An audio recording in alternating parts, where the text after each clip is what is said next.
So you want to learn the best camera settings so you can get the best video, even if it's your Nikon camera? Copy these settings now.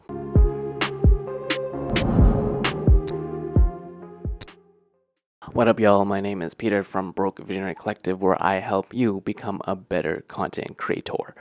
And if you haven't watched my other two videos on exactly where I go by step, I walk you through it. Watch those two videos first, whether you have a Nikon Z50 or you have a Nikon D5200 or even an older model or any camera in general. Watch those two videos first, where I literally go step by step on how you do it. So when it comes to the basics of filming any video on your entry level, advanced, even professional level camera, it's all the same thing. It comes down to your settings first. So are you shooting at the lowest ISO possible? Meaning that your camera sensor, its sensitivity to light, is it reading light super, sensitive or not so sensitive?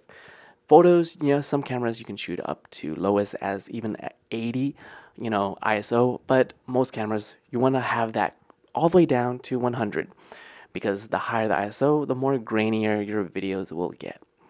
Next is you want to have the most open aperture as possible. This is your depth of field. As you can see, the more closer I get to the camera, the more the background gets a little blurred. That's because I am shooting my videos at 3.5 and as wide as possible. And most importantly, are you shooting in the right frame rate? So if you're shooting your final footage video output is in 30 frames, your shutter wants to be double that, so 1/60. If you're shooting in 24 frames per second, you want your shutter to be 1/50. If you have more professional camera, you want to be shooting at 180 degrees shutter angle, and that's the equivalent to 1/50 or 24 frames per second. And next is your white balance proper? Is the whites are white? Is it too cool? Is it too warm? Are you adding too much Kelvin or too little? What is the overall temperature of your image? Too warm, too cold? You want to make sure that your camera is either on the proper auto white balance or it's manual preset, or you set it to the proper thousandths of a Kelvin. Last but not least, you want to be able to make sure that your camera is on a flat picture profile. This is for all my videographers and video editors out there that want to grade.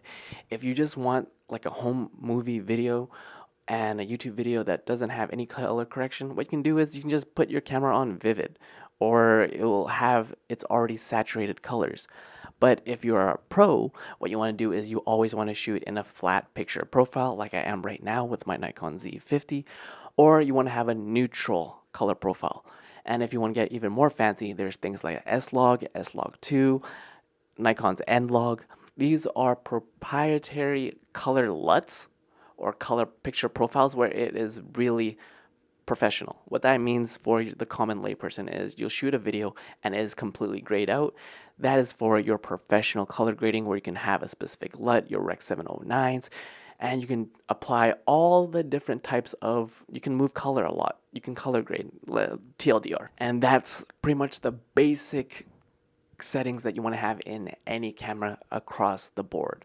Lowest ISO as possible, shoot open with your aperture so you get a little bit more cinematic, and making sure you have the proper shutter speed or shutter angle, as well as making sure your color profile is of a neutral or a flat picture profile. If you have more availability to have it custom, for example, if you shoot Sony, there's something called Cine 2, Cine 3, Cine 4, picture profile 8. That's the ones that I use when I use Sony cameras.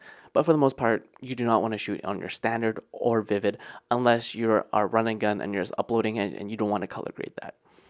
That's pretty much the basics of that. But yes, I know each camera is a little bit different, which is why first, watch those two videos where I actually walk you through step by step on how you change those settings.